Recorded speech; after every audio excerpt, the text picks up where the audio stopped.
Hello, everyone, and welcome to another episode of the Ignite podcast. So today I'm going to do things a little bit differently.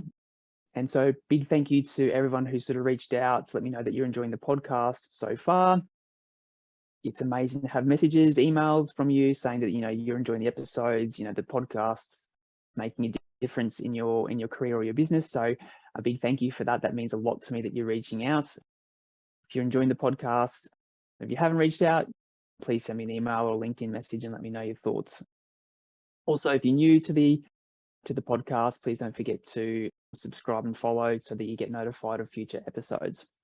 So, all right, I want to do things a little bit differently as I move forward with the podcast. So most of you who've been following along on the journey so far will know that I'm interviewing, change makers, people who are doing amazing things in the industry, leaders, business owners, that kind of thing, who are, just interesting cats and are doing amazing things.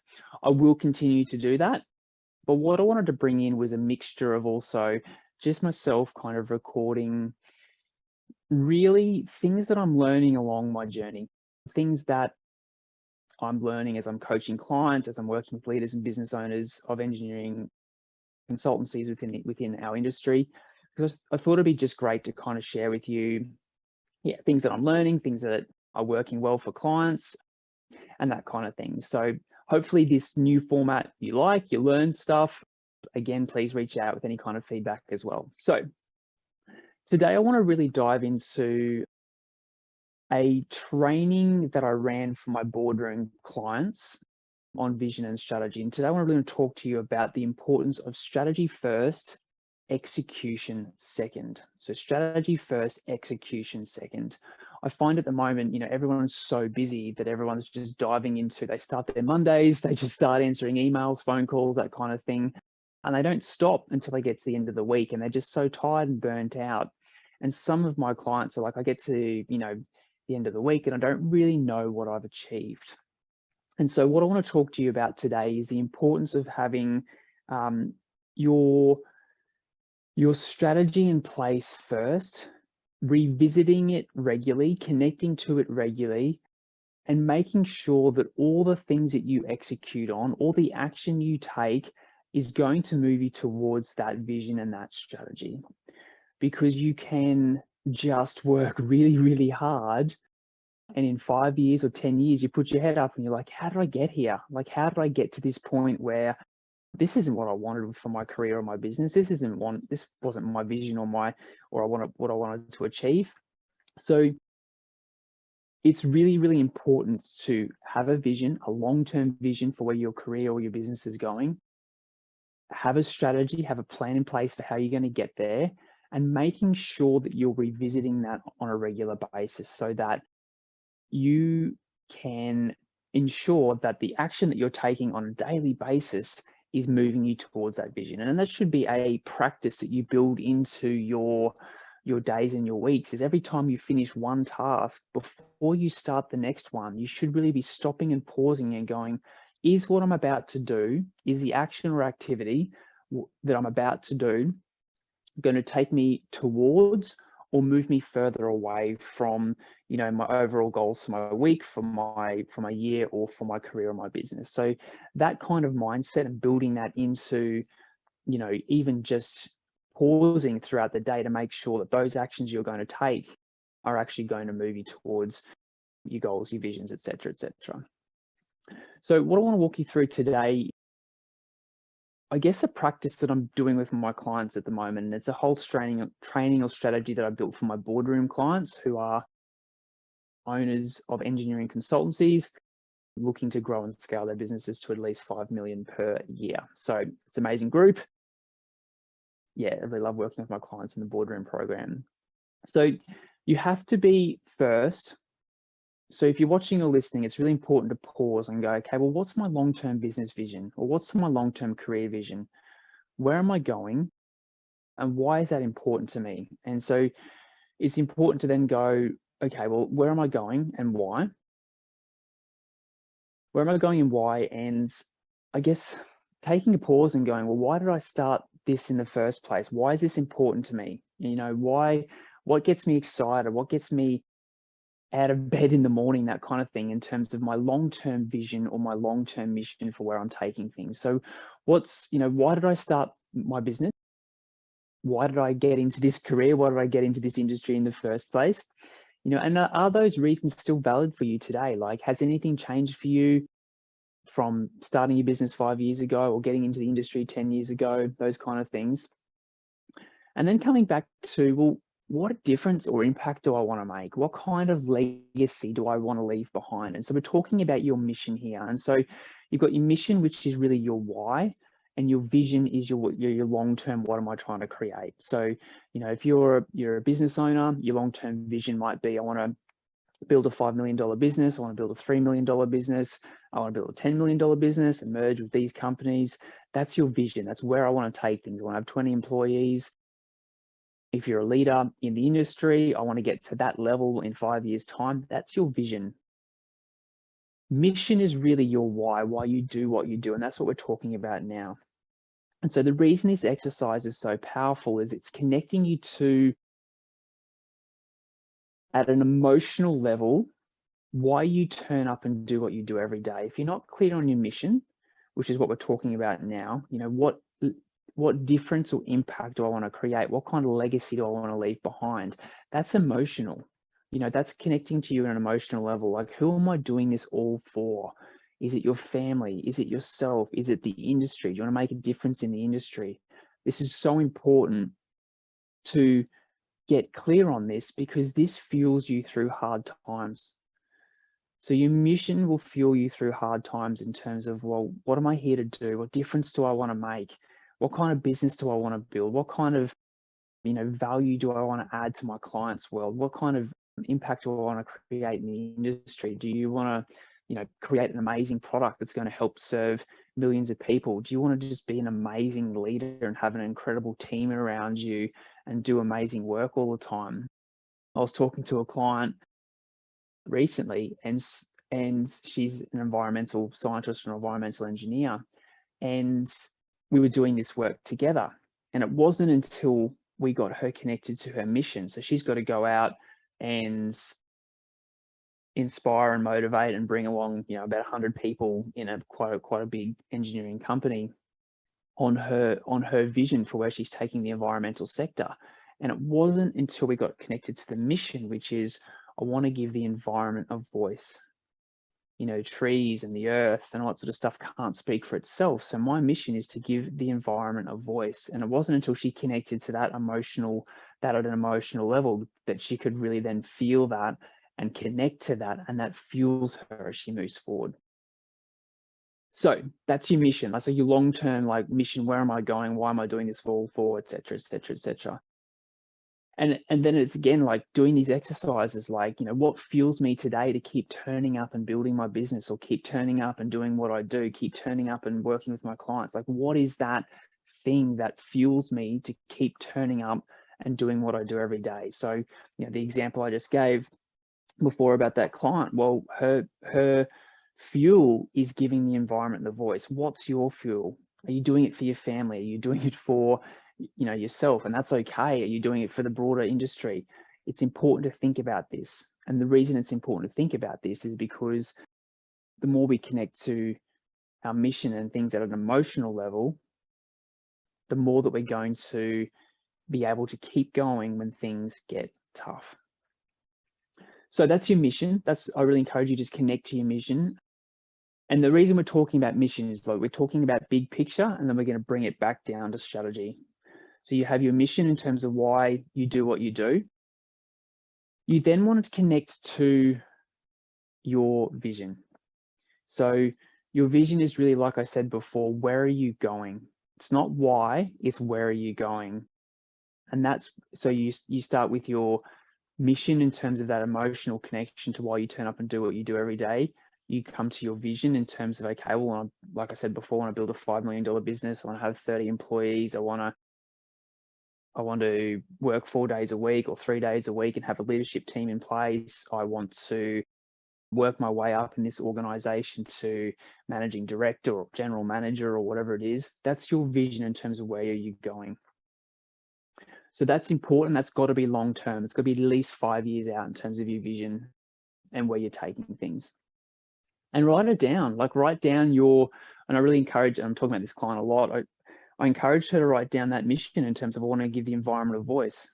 Write that down where you can see it, and then write down your vision as well where you can see it in terms of, you know, I'm building an X per year revenue business that runs without me, or runs, or has a leadership team in place, or I'm going to build myself to this level within the organization and I'm working so many hours per week, I'm making this much money or this much profit margin, and you know, my business allows me to do other things, travel, that sort of stuff. Get really, really clear on your vision.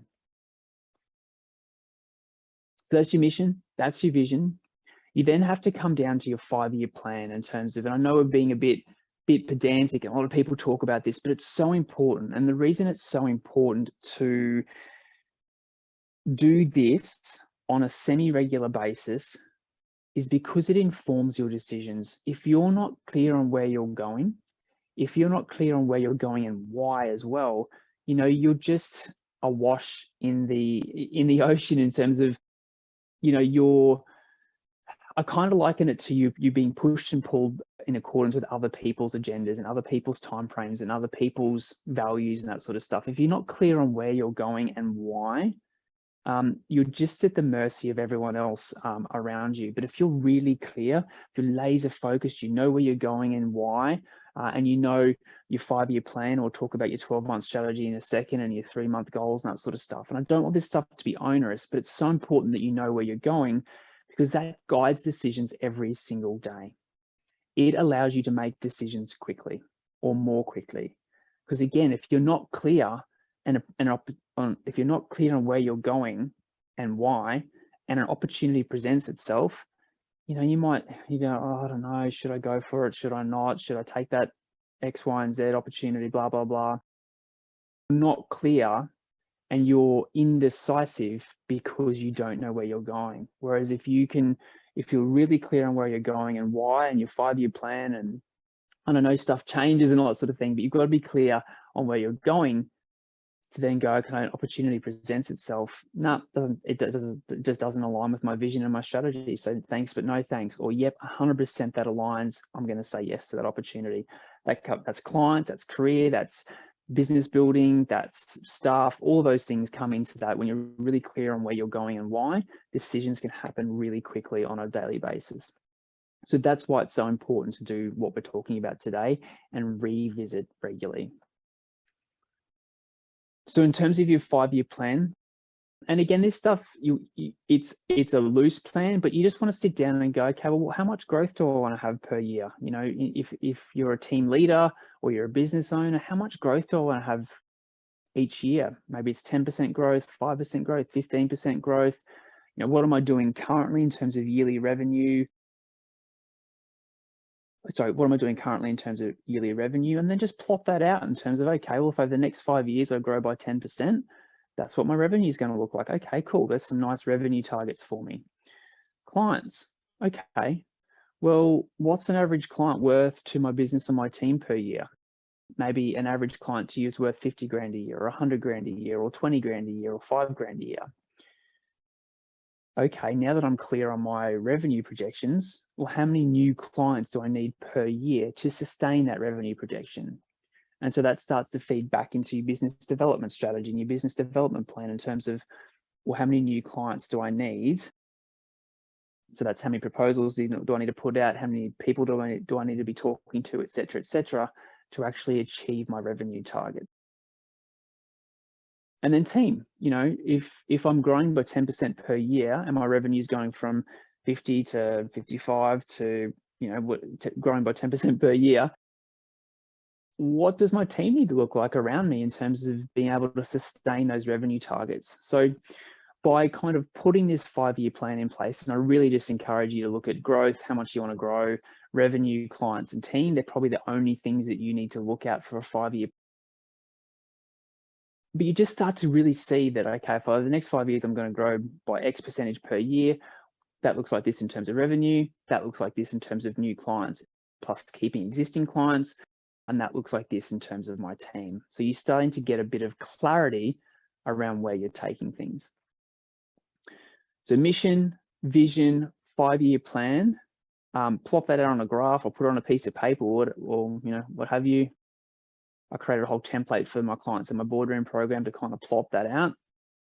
You then want to look at your 12-month strategy. So we're bringing it high vision, mission, 5-year plan, 12-month strategy. And again, it seems like a lot, and we're talking through a lot today. Do it once, get it set up, and then all you need to do is then revisit it and tweak it and just make sure that you're on track on a weekly or monthly basis in terms of just coming back to, okay, well, am I on track or not? So your 12-month strategy, like, you're looking forward 12 months now. Look, what do I want things to look like? What's my revenue per month? What are my profit margins? The number of clients and who? Team, what does my team look like? My role, what am I doing? Free time per week, how many hours? So you're just thinking about it the next 12 months, if things go really, really well for me in my team or my business, what does that look like?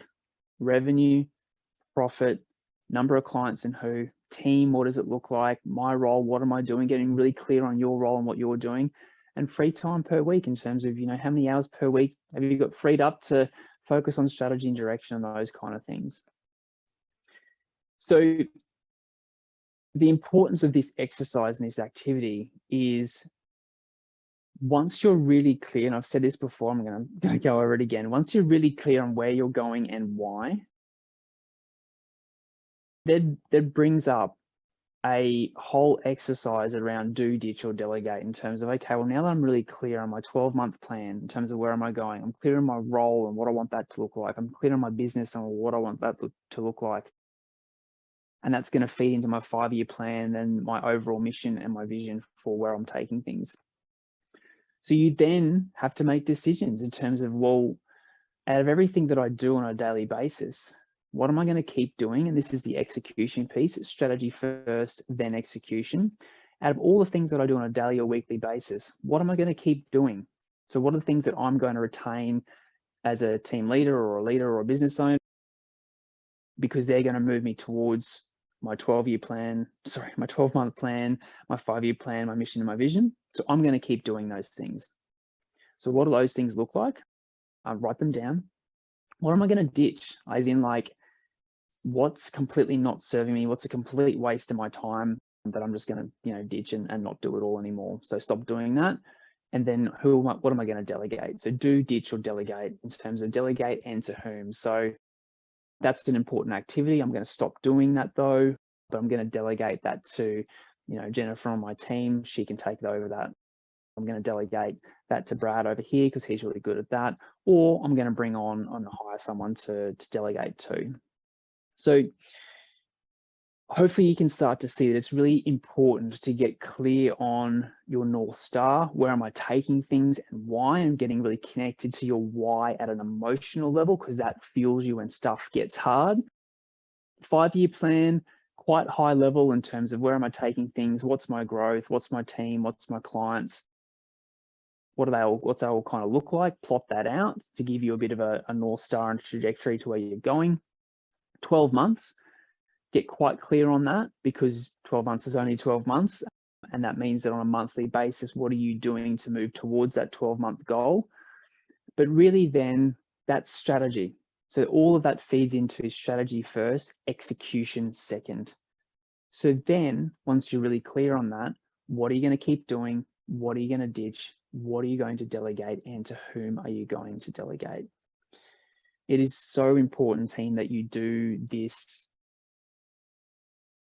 on a regular basis. I mean, the whole New Year thing, sure. Like if you want to do your vision and your mission on a yearly basis, I don't wait till the new year, just do it regularly, because stuff changes. Like a year's a very long time. Stuff can change in a month's time, sort of thing. So make sure that you've got it written down, you're clear on it, you connect to it regularly, you revisit it regularly. And it's just, that's your North Star in terms of that's what guides you to say yes or no to things on a daily basis. So strategy first, execution second. If you're then executing on the things that are going to move you towards your goals, you are going to get there so much more quickly than the person who's just floundering around, not sure where they're going, at the mercy of everyone else's whims and desires, at the mercy of everyone else's agendas. if you're clear on where you're going, you're taking action and executing that on a daily basis, my gosh, the world is yours kind of thing. So yeah, team, that's all I wanted to cover today. Really hope that you enjoyed this sort of new format of the podcast. Please let me know, like, comment, review on the podcast. Let me know what you thought about this episode. But that's it for me today. Like I said before, if you're new to the podcast, please like and subscribe so you get notified of future episodes. But that's it for me today. Signing off. Have an amazing week. Ciao.